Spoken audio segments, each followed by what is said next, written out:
Hey guys, what's up? We are back with some more reactions after dark, and we are, of course, going to be watching Charming, smiling, and hiding 42 corpses in his cellar. I would assume the Jia Wenge? I don't know. Case, obviously by Dark Asia with Megan. Of course, yesterday we did Rotten Mango, which has been like, what, a week or two since we did the Rotten Mango stuff. We've just been doing Stephanie Sue Jennifer stuff. So we kind of had a reprieve from really unfortunate events. But yesterday was obviously like crazy. If you didn't watch it, it was basically the serial killer who went around assaulting and uh, deleting young boys, and he got up to like 200 of them, and he might have even gotten more than that. And then he was assaulting even before that, so he probably had like 400, 500 plus victims in his lifespan. He is dead now, but he died of cancer, not of like the death penalty or anything. So he got to live kind of long, unfortunately. I'll be able to see what this is about. It just the name seems interesting. Well, the title is what I mean. Seems interesting for this. We do have, I think, what is going to be the final version of this block model that I use. So I will be probably putting this up on my Coffee. Obviously everyone wants to call it Coffee, but I think it's like Kofi or Kofi. Maybe it's not actually coffee; it's Kofi, even though they use a coffee as their symbol. So I think this is the final version. So we just got, head empty, angry. I think that's joy.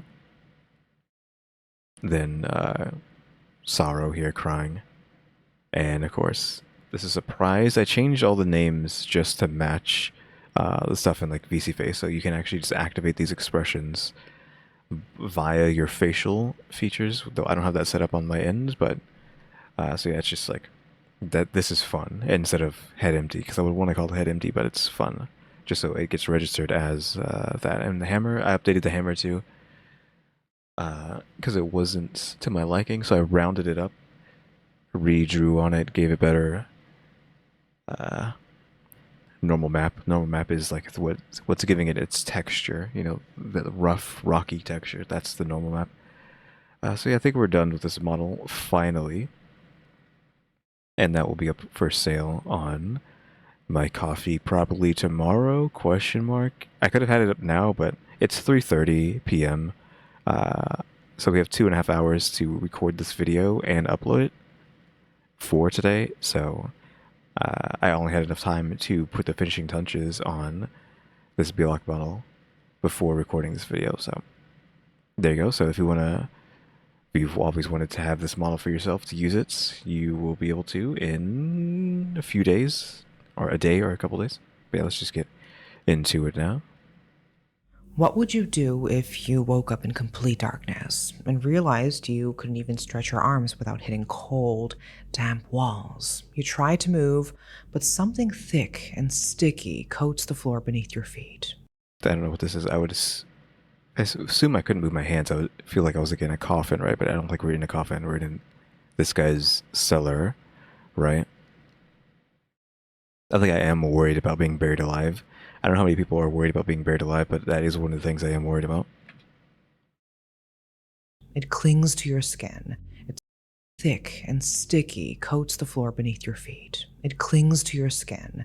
It smells awful, rotten, like death has been sitting there for days.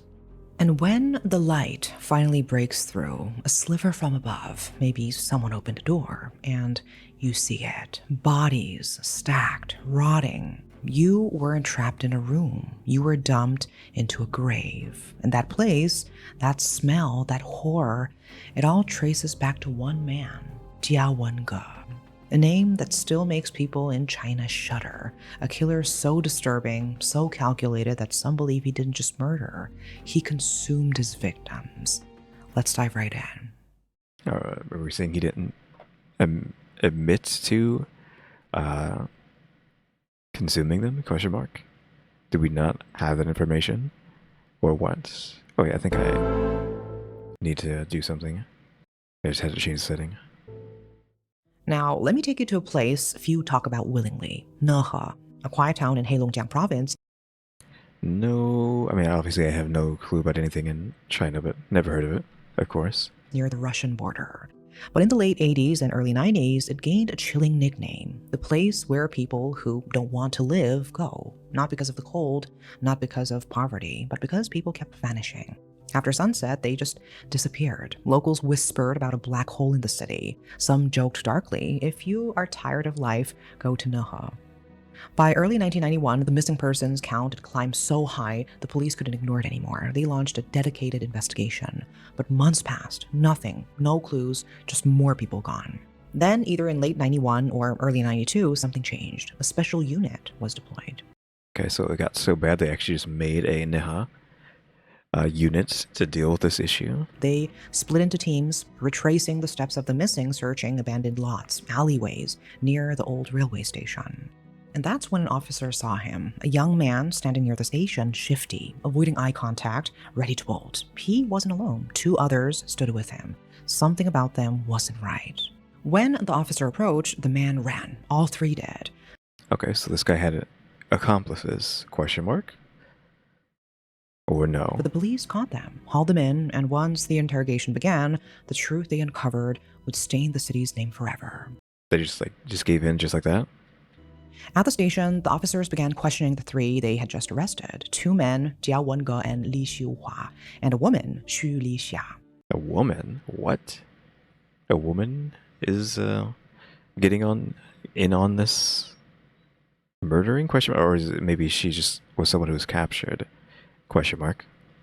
When asked if they knew anything about the missing persons case, the men stayed silent. Not a word, not a blink. Like they knew saying anything would unravel everything. Well, she said the men stayed silent, so I'm guessing the lady caved in, question mark, and told them everything. The officers turned to Xu. She looked younger, softer, maybe more likely to break. So they leaned in, gently at first, trying to win her trust. But before they could even finish a sentence, she said something none of them expected. "Can I speak to the director of the homicide unit?" The room froze. Why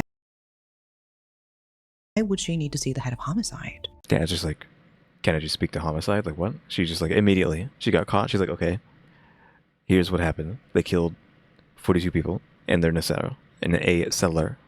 The officers exchanged glances, suddenly alert, and then she cracked. There were dozens of people murdered, she said, her voice shaking, all of them buried under a man's house. Is this lady a victim or is she an accomplice that just gave in immediately? They followed her lead straight to the address she gave, an ordinary-looking house on a quiet street. Nothing about it seemed off. What's going on with this roof? Like, are those supposed to be shingles? They look like bricks, but just shingles, and like almost all of them are just gone. Just like rotted away. Like, the wood underneath is like all rotten too. But the moment they got close, the smell hit them. Foul, rotten. The house was locked, but once they got inside, the stench got worse. They split into teams, one searching the house, the other tracking the source of the smell. And that is when they found it. In the cellar, there was a slab of concrete in the middle of the floor, about 2 by 3 feet wide, a makeshift lid, not something that belonged in a food storage room. When they pried it open, what they saw turned their stomachs. Some officers had to run outside. Others vomited where they stood. Inside the 9-foot-deep pit were bodies, dozens, rotting, decomposing into a thick, jelly-like liquid that coated the bones and flesh. Jelly-like liquid. Have we heard about decomposing like that before? Just a bunch of bodies just turned into jelly? Question mark? Because obviously we had like the kimchi one, which is probably the same thing. The smell alone could knock someone unconscious, faces frozen in their final moments, some terrified, others twisted, in pain. It wasn't just death, it was something more evil. They went back to Xu, demanded answers. She hesitated, but then she whispered a name. Wait, she hesitated. You already told them, like, about the bodies. Why is she playing coy now? Jia Wenge. Jia Wenge? Is that one of the other two? The man they had just arrested. Yeah, I was like, they already arrested him, so. That polite, well-dressed gentleman. So who was Jia Wenge? Born in 1965 in Nehe City, Heilongjiang Province, he came from a humble background. Not rich, not poor. His name Wenge carried meaning. One for culture, ge for reform. His parents hoped he would grow into a thoughtful man, educated, useful, respected. And for a while, he seemed like he would. Quiet kid, average student, nothing out of place. But everything changed when his parents died. Left alone, he dropped out after junior high and started working at a factory. The pay was decent, one of the better paying jobs around, but to Jia, it wasn't enough. He wanted more: status, admiration, pleasure. He started charming the women at the factory, handsome, smooth, polite. He knew how to talk, how to act, how to make people feel seen. Oh yeah, did not even like register like the beginning of this video's title and the charming smiling. Didn't even occur to me that we were going to be talking about that because I just completely forgot about that part of the title. So he actually is that how he got these 42 victims? Question mark. He just wooed them and then deleted them. And as we're also threw in the word cannibalism there at the beginning, so possibly did that too. Again, what was his other woman's relation with this guy? Like, why were you helping him? Were you not going to be another victim? Who was the other guy who was helping him? Like, are y'all just his friends who just know about the stuff that he does? Like, what's going on? Some say even men found him magnetic. This, despite the fact that he was already married. But not everyone saw it as charm. His boss thought he was trouble. That kind of flirtation, that manipulation, it would bring scandal. And so Jia Wenge was fired. And just like that, his spiral began. He started taking odd jobs, working on the streets, doing whatever he could for a few coins. Even with barely a cent to his name, Jia Wenge didn't stop chasing women. It was in his nature, charming, manipulative, always needing to be wanted. He would bring prostitutes home like it was nothing, even when his wife was still living there. But charm doesn't pay the bills. His wife's salary couldn't cover much, and Jia hadn't had a stable job in months. Tension built up, arguments, cold silences, a marriage rotting just like the future he refused to fix. I mean, he literally brought women home. You think she would like leave him immediately? He's unable to make any money. He's possibly spending money on these women that he's bringing home. You would think she would be gone like immediately, though. I would assume she might even be his first victim if he tries to leave. Eventually, she had enough. She walked away and filed for divorce. And you would think that would be a turning point, but for Jia Wenge, it was the start of his descent. Now, free from any responsibility, he began living recklessly, drinking, inviting women over, acting like the king of an empty castle. But even he knew, deep down, that this couldn't go on forever. He needed money, fast. But instead of getting a job, he took a shortcut. He started stealing. At first, it was small, wallets, unattended purses. But then something darker began to grow inside him. Similar to another one, like the case 2, right? That's where we heard something similar of this guy who just started just killing for money. Like they were like a petty thief, and maybe even more than that, it's like a hardcore thief, but they also just started killing for money as well. I don't remember what happened to them. Did they get the death penalty? I don't know. But this seems like the exact same kind of story. Just start stealing, start killing for money. I'm assuming he's going to start killing for money. That need for control, that desire to take. And on the night of July 12, 1990, it all changed. He had been wandering the streets looking for an easy target. That's when he saw a woman. Young, stylish, dressed to impress. Jewelry that shimmered even in the dim streetlights. Their eyes met, and she walked straight up to him, drawn in by his clean looks and calm demeanor. She asked for a light. He didn't answer right away. Instead, he sized her up, noticed the expensive handbag slung over her shoulder. She is rich, he thought. That bag alone could feed me for weeks. So he lit her a cigarette. They started talking, flirting. It was easy for him. She was intrigued, and before long, she followed him home. They drank, laughed, slept together. I mean, it's just that easy? Really? Just that easy? And when it was over, he looked at her lying there, vulnerable, trusting. So he moved slowly, reached out with both hands, and wrapped them around her neck. She fought back, managed to scratch his face, but it wasn't enough. She stopped breathing. It was the first time Jia Wenge had killed someone, and something in him snapped. He had expected fear, maybe guilt. I feel like, I mean, sure, he's just gonna start killing people, but if we're going to like rationalize trying to do something like this, why not go back to her place and leave during the night and just steal her stuff so you don't have to commit murder, right? Like, go back to her place, steal whatever you can without waking her up, and then bail before she wakes up, and then she just will never know, right? She won't be able to find you, hopefully. I feel like that would have been better than just like, oh yeah, I'm just going to, kill somebody at my home, right? What he felt instead was excitement, the way her body resisted, the power in his hands, the silence that followed, the smell, the stillness. It gave him a rush unlike anything he had ever felt. It was pleasure, it was control, and for him, it was satisfaction. He rummaged through her things, found money, jewelry, but it wasn't about the loot anymore. It was about the kill. Between July and November 1990, people in Nehe started disappearing. More than 20 gone without a trace. Panic spread, but when families reported their loved ones missing, the police found nothing. No leads, no suspects. It was as if the city itself had swallowed them whole. Like, I don't know how these killers just keep getting away with it. Though this is like back in prehistoric times, so it makes more sense for people to just easily get away with something like this for so long. I mean, we were just talking about a story yesterday, right? On the Rotten Mango video, where this guy was doing this for 30 plus years, I think, ever since he was 11, question mark, up until he was like 40 something, right? So it's just, back then they could just get away with it for quite a while. Though I think because he was doing this over 30 years, this did end up going into modern day, I feel like. Even though, I mean, saying like the 90s isn't modern day is like crazy, but uh, still, like in the 90s or 80s and 90s, because I think this was in the 80s, maybe it was just harder to find somebody, obviously. But Jia wasn't working alone anymore. He found others like him, or maybe he made them like him. Okay, so he actually found accomplices, even a woman, which is surprising. Not that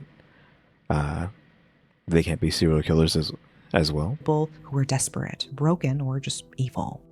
Li Chunmei, Wu Fengzhe, Li Xiuhua, Sun Wenli. Sun Wenli Wait, that was a lot of people. was a farmer. Li Xiuhua worked at a vegetable company. Both were known for their strength. And Jia, with that same manipulative charm, pulled them in. I think she was just like saying both like their first and last names, I think. I was like, oh, there's like 50 people here, but no. And one day, he forced them to help him kill. Together, they dismember the body. It is said that he chopped them up into small pieces, stir-fried them in oil, sometimes soaked them in wine before drinking. It started with trust, a warm smile, a kind voice, the promise of a job, or maybe just someone to talk to. Sometimes it was flirtation, soft words in the right moment, but it was always bait. And once the victim stepped inside, the door closed behind them, and that kindness vanished. What followed was violence. They were drugged, stripped of everything: money, dignity, life. Some were tortured. None of them ever made it out alive. That's why they were just randomly torturing for no reason. By now, the entire city was on edge. People locked their doors before sunset. No one walked alone. The central government heard about the disappearances, but nothing was done. No answers and no justice. That is until one woman crossed paths with the monster.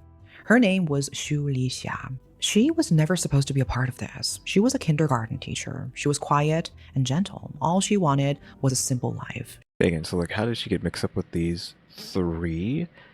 Question mark. Right? Well, I'm assuming this is not the woman that was like with him, and this is the woman who was actually down in the cellar and might have still been alive. I don't know. Again, how did the woman get mixed up with these two or three? Because I'm like confused on how many people are actually around now. She had grown up poor, parents gone by the time she was 5, so she had to be raised by her sister. But she never gave up. She studied hard, dreamed of teaching, of giving kids the life she never had. She got married and had children. But the fairy tale didn't last. Arguments, stress, financial strain, her home turned cold again. One day she stormed out after a fight just to get some air, just a short walk to clear her head. She had no idea she was walking into a nightmare.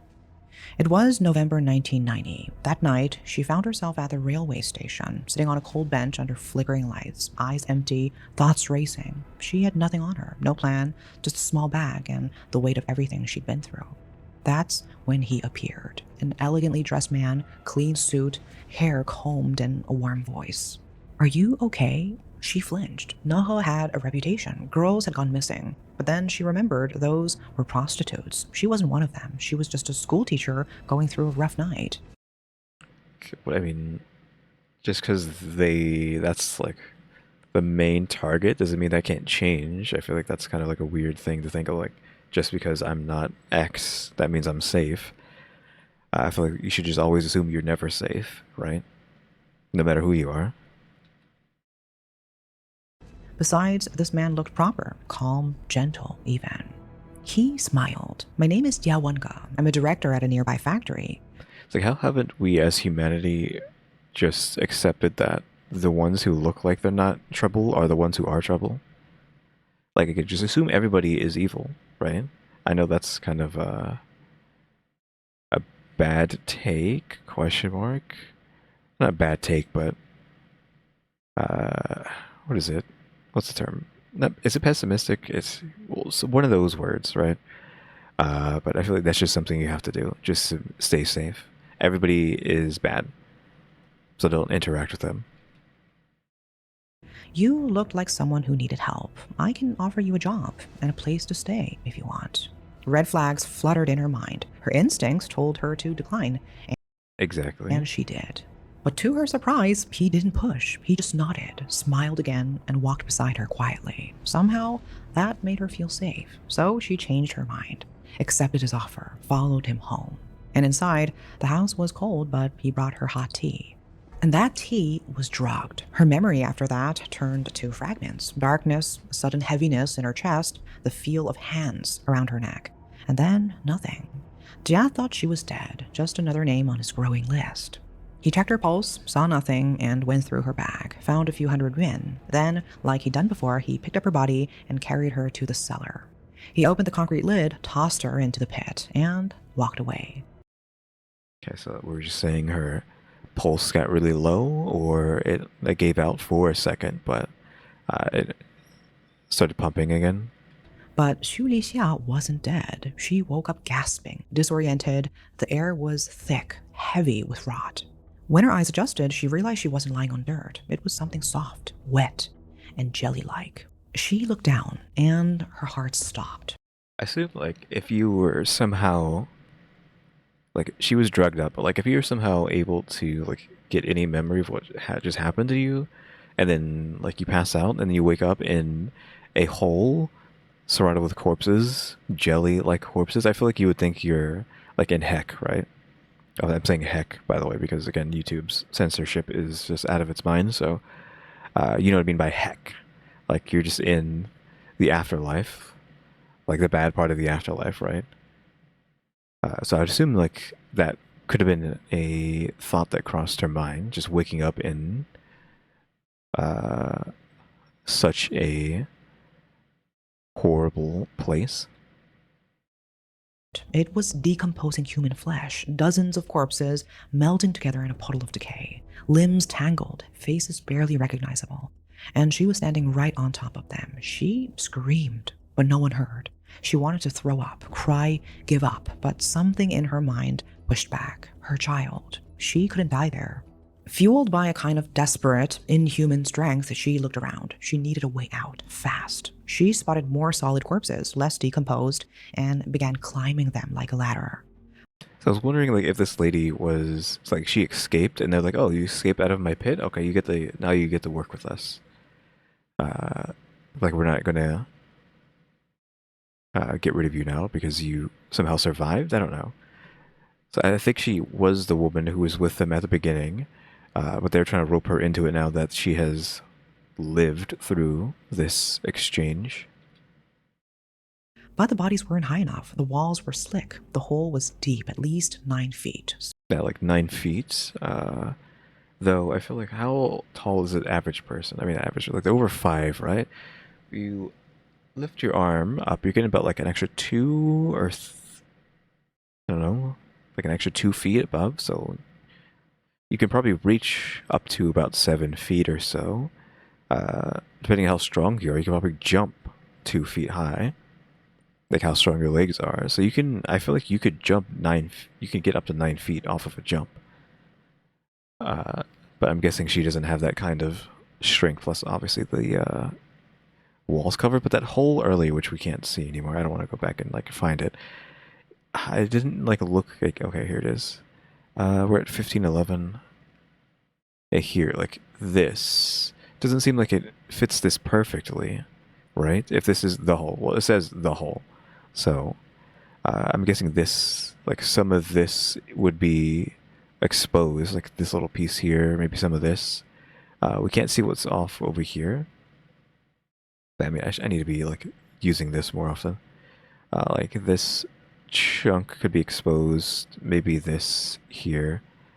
And probably the other side, if we could see, that probably would be exposed. So this is just over that, like there.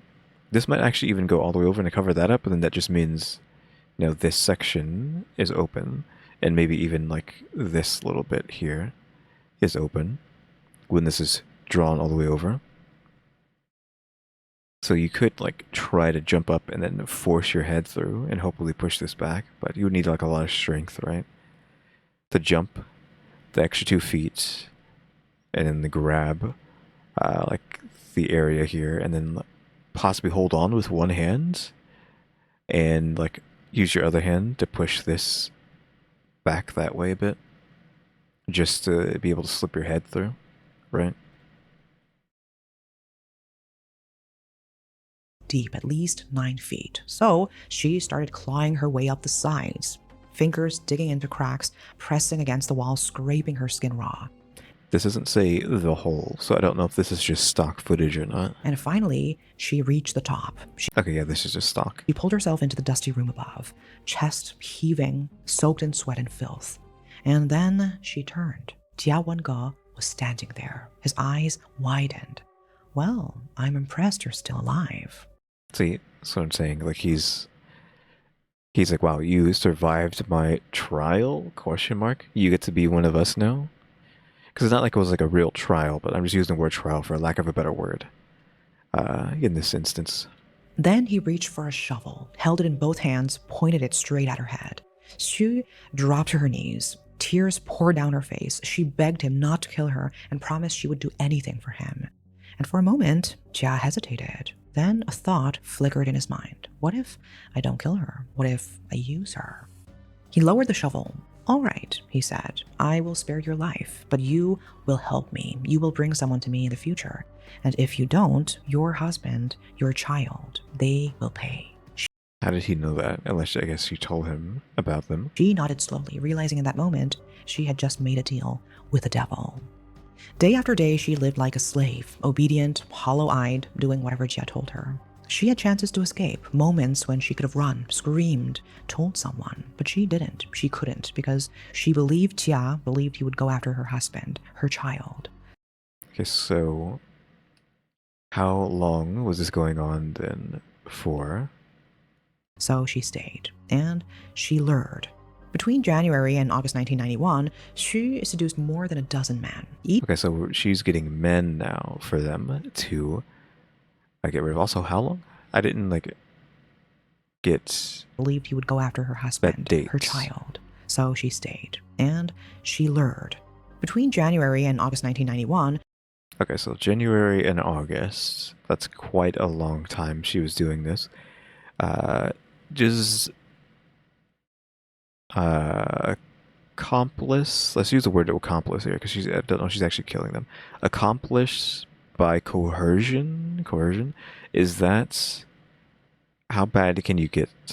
I assume she's only going to get like a few years if she gets in trouble, because, you know, she's being, or if she gets punished at all, because she's literally being forced to do this, or else, you know, X, Y, and Z will be killed instead, right? She's being coerced into doing this. At the, you know, she's being blackmailed, right? So does that get her off the hook for at least a little bit? I don't know. Xu Because it's like, what does the law say? Does the law just want you to accept death and get killed by a serial killer? And have your family be killed by a serial killer?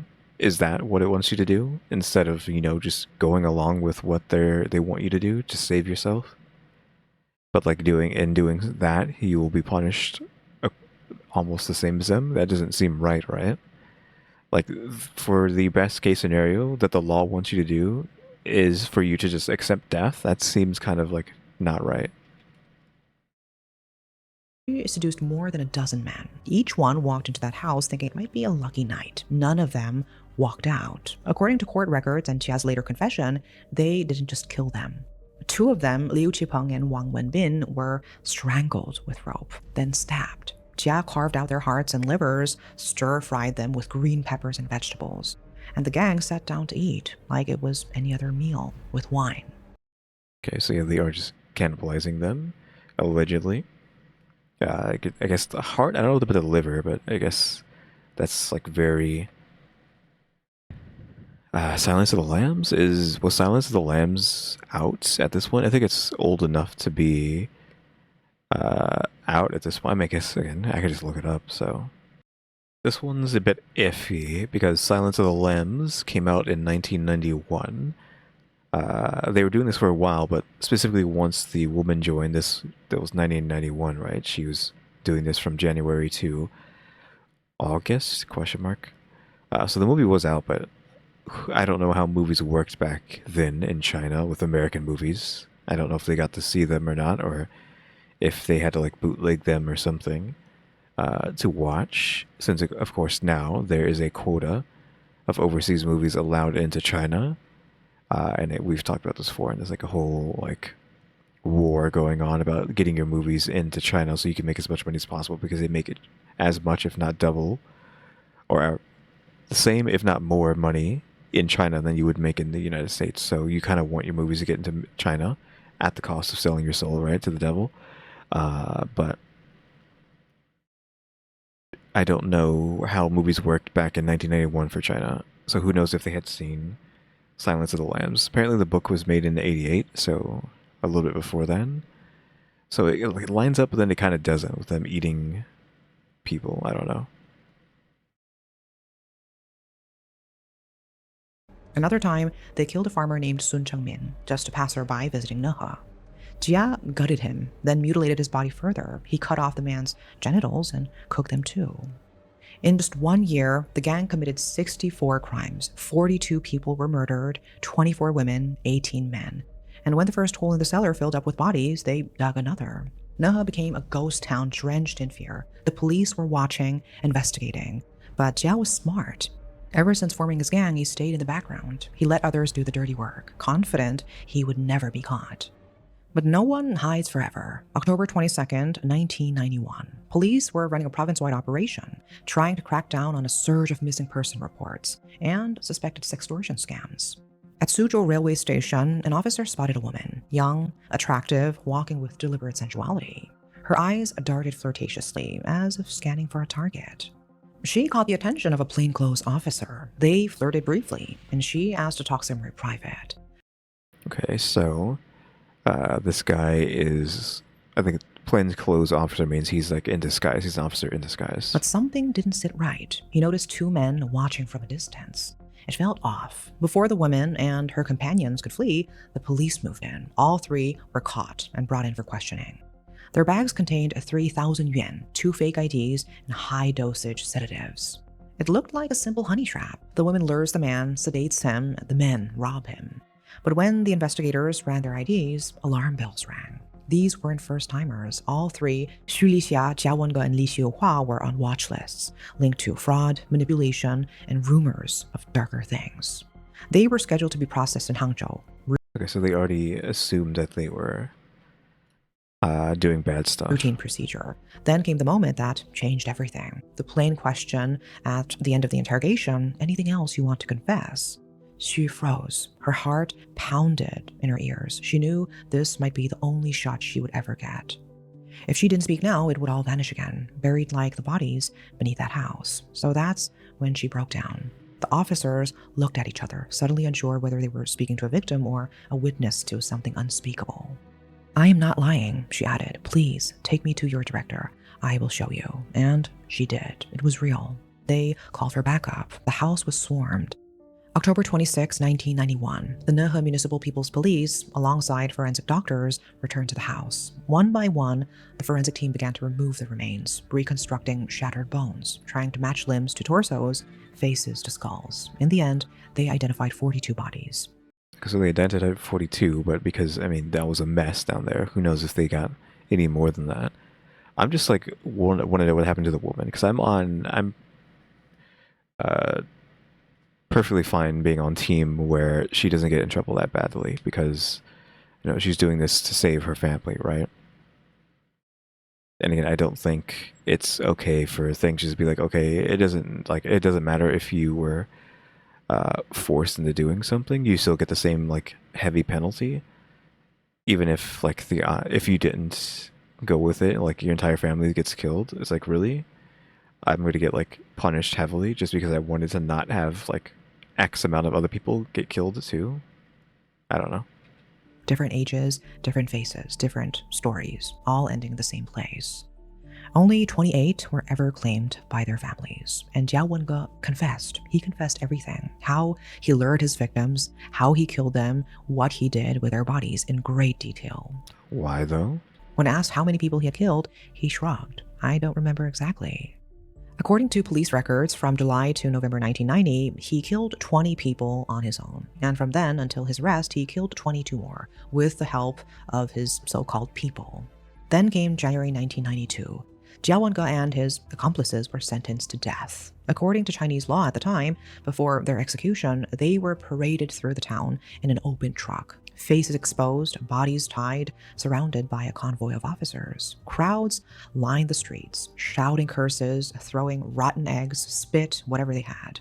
People who had been living in fear for years finally got to see the monsters up close. Xu Lixia was among them. Even though she had surrendered, led the police to the truth, she was still found guilty. Before her execution, she wrote a letter to her sister. I know that I am guilty of a deep sin, and I die willingly. Fortunately, this case has finally come to an end, and I feel some relief in my heart. As for Jia, he was shot 42 times, one shot for each life he took. Okay, so you got the firing squad, because we were still doing that back in the day.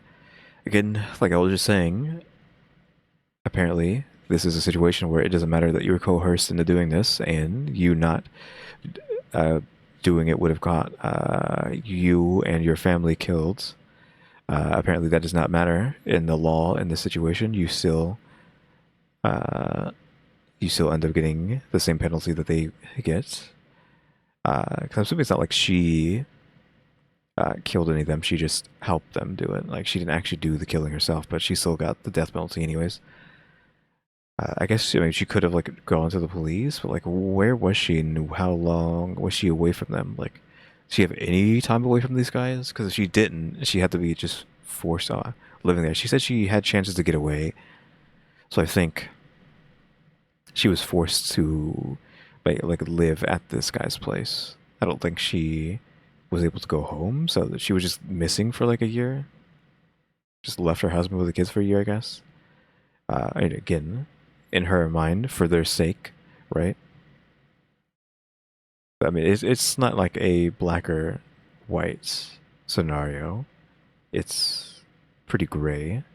In my opinion, it's just unfortunate that she got executed too. Apparently, unless she says His something body different. dropped, but the horror he left behind still lingers. Unless she like says, well, they changed their mind on executing her.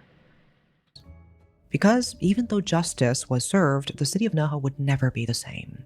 When people hear the name Nehe, they don't think of its snowy winters or quiet streets. They think of a house, a hole in the ground, and a man named Jia Wenge.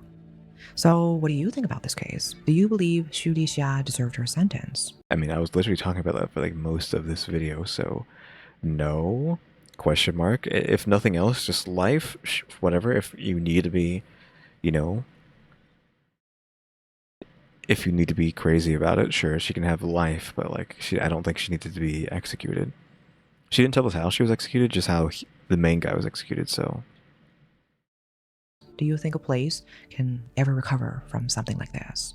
Let me know in the comments. And remember, monsters don't always hide in the dark. Sometimes they walk right beside us, dressed in a clean suit, offering a cup of tea. Thanks for watching. I mean, I'd assume like after several generations, like 100+ years, like you would have just forgotten about what would happen. So yeah, I think there is a case to make where a location can just get over something eventually, because 100 years and nobody's going to remember any of that stuff. Well, maybe even longer than that, but a couple 100 years, like nobody's going to remember any of that stuff. It might even be erased from history at that point. Though everything's going to be erased from history eventually, right? Not to get into that depressing talk. But yeah, no, I would have liked her to live, but that might just be the, if you want to call it, I don't want to use that word on myself, but the standard, I don't know how to even describe it, the standard, or at least old school male mentality, and by male I mean like a guy, the old school male mentality to cut slack when it comes to things that have to do with women. So like I can't like deny that the fact that she's a woman makes me be like, okay, she cut her some slack, right? But I can't deny that that's probably part of the reason why I'm like, she didn't have to be executed. But still, I just think the fact that this was blackmail, like, is it blackmail? I mean, coercion, right? But is it just blackmail to be like, okay, or I guess it's an ultimatum, like, do what we say or we kill you and your family, right? I guess like being given an ultimatum slash blackmail isn't good enough by the law. Like if you help them, you still get to die with them. But again, I still feel like at least she shouldn't have to die. But again, that could just be fueled by too much of the standard mentality of not wanting to be too harsh with women. Question mark. But yeah. So yep, that was that video. Tomorrow, I don't know what I'm going to be doing. Maybe it's going to be Chinaverse stuff again, because I know we still need to do the Parasite video and all the new videos that Rotten Mango has done, but they are just too long. I know I keep saying that they're too long for my current internet issues. So I don't know when I'm going to get around to them again. We're being forced to move soon, because again, if you haven't heard the story, some millionaire slash billionaire bought up a bunch of like locations downtown, and they are going to tear them all down to put down stupid parking lots and like a baseball field or something along that side. It's like, oh yeah, sure, just uproots so many people who have been living here in all these other locations that you bought up. Like, it really, in today's, like, we're going to rant for a second. In today's society, in current society, where it is so hard to live, or even find a place to live, find a job to, like, work to live in that place, like, the struggle of living is so high right now, and you are going around destroying places of living to put down parking lots and a baseball field. Like, really? That's what we're doing in 2025? But yeah, it's just so dumb. And this place has been here for a long time, like decades. This, where I live, has been here for like decades. I feel like it should even be a historical location at this point, because it was something before this. Like, before it was a apartment complex, it was a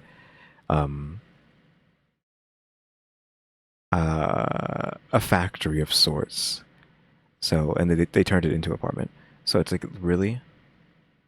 Decades of being an apartment, probably however long it was a factory for, like decades of being a factory. It should be a historical location that should not be allowed to be destroyed. But fine, sure, whatever. But yeah, so since we were being forced against our will to move, uh, the internets maybe will get better whenever we find a location to move to, which we have not because again, it ain't good out there. So yeah, let's just skip off that. Just ignore what I just said. Pretend I didn't say any of that. So guys, thanks for watching. Remember to buy my stickers or think about becoming a member. Subscribe if you haven't subscribed. Because we're working on watch time and subscribers, and we have a throw now as well. And shout out to the members, EmmyStarr, RaleyDrew, and alexgkiller 880. But yeah, guys, thanks for watching. Tune into the next episode. Like, subscribe, comment. You know what I do. See ya.